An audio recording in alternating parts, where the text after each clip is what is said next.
What would you do if 6 strangers cornered your crying daughter in public, screaming at her that she was a sinner, a failure, and a disgrace because she wouldn't forgive her dead father's betrayal?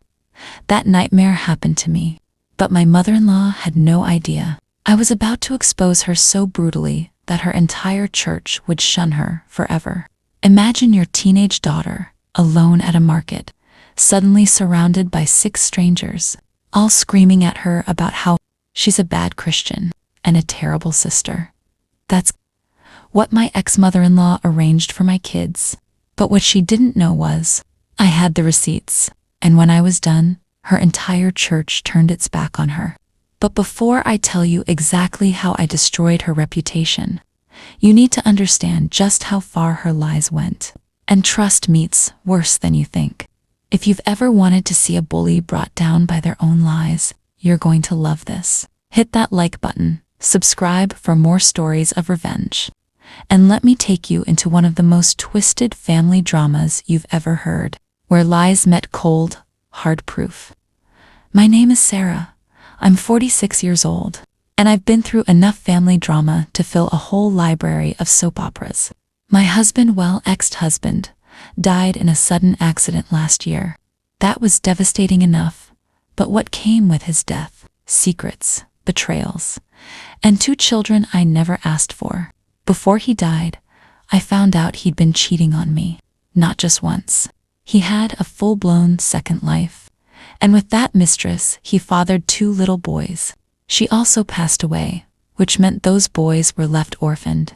My daughters, 17 and 15 at the time, were the ones who actually discovered the affair. Imagine being a teenager and stumbling upon proof that your father was living a double life. That kind of betrayal doesn't just hurt, it scars.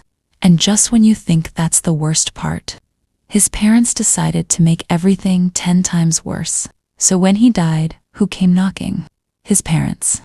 My ex and they're in their late 70s and early 80s, and instead of mourning, they made it their mission to take my daughters away from me. They tried to drag us through court for custody. They even demanded to live in my house. None of that was happening. My blood boiled. My eldest grabbed her sister's shopping and bolted for the car, just like I told her. I planted myself between my child and those women. Back off, they sneered. One of them even said I was failing as a Christian wife by disobeying my in-laws. Christian wife. My husband was in the ground, and they wanted to lecture me about duty. My hands shook, but not from fear, from fury. Security ended up escorting us out, but those women, they followed us to the parking lot like vultures circling a carcass. I slammed the car doors shut and drove away, my daughters crying in the back seat. That night, while my girls finally slept, I sat in the dark and thought, enough is enough. And this is where the story shifts. Because if she wanted a holy war, I was going to give her one. I reached out to a friend who still attended my ex-in-law's church. I told him what happened, and he sighed like he'd been waiting for this call. Turns out, my ex-mother-in-law had been busy. She posted this sob story manifesto in the church's Facebook group that my daughters and I had abandoned them, that we left them homeless and penniless, that we refused to care for the poor orphaned babies. She even claimed I refused to have more children, so my husband had to use a surrogate, that the mistress was some kind of angel who gave them sons I didn't want. She painted me as bitter, cold, unchristian, and people bought it. They lined up with casseroles and sympathy. Her crocodile tears were gospel truth to them. But here's where she messed up. That church might forgive almost anything, except adultery. Cheating is their line in the sand, and I had proof. Remember how I said I had receipts? This is where they turn from evidence into a weapon. For months, I'd been collecting everything for my divorce.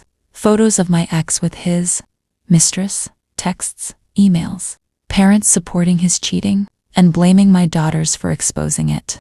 In one particularly vile text, they told my girls that their father's death was their fault, that because they revealed the affair, I filed for divorce, and the stress killed him. They called my daughters bastards. Imagine that, saying that to grieving teenagers. That was my breaking point.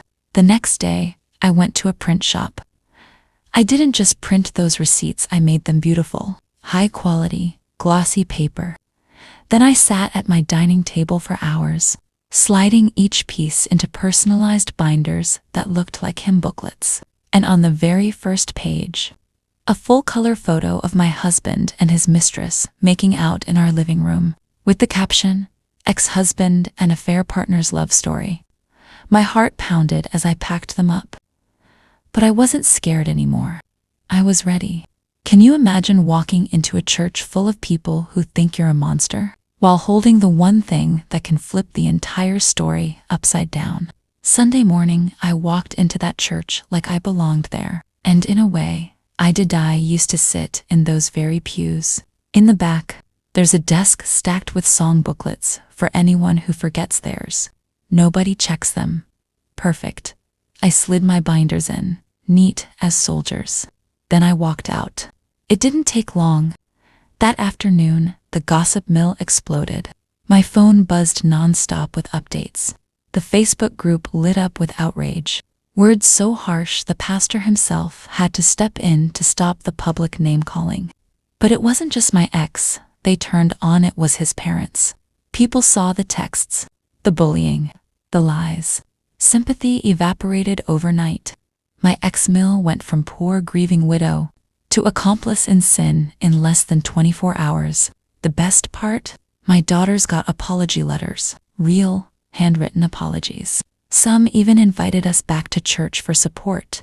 As for my ex-in-law, they were shamed into leaving. My mill posted a pity rant online about how no one cares for the elderly anymore, and how she wished her great son was still alive. Great son? The man who betrayed his family and left chaos in his wake. Please.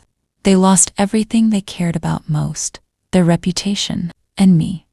For the first time in months, I felt like justice had been served.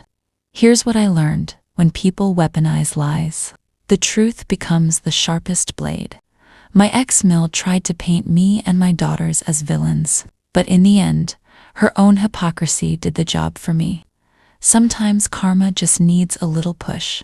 If this story gave you chills, smash that like button and tell me in the comments. What's the most satisfying revenge you've ever seen? And of course, don't forget to subscribe. I've got more stories where justice hits hard, and you won't want to miss them.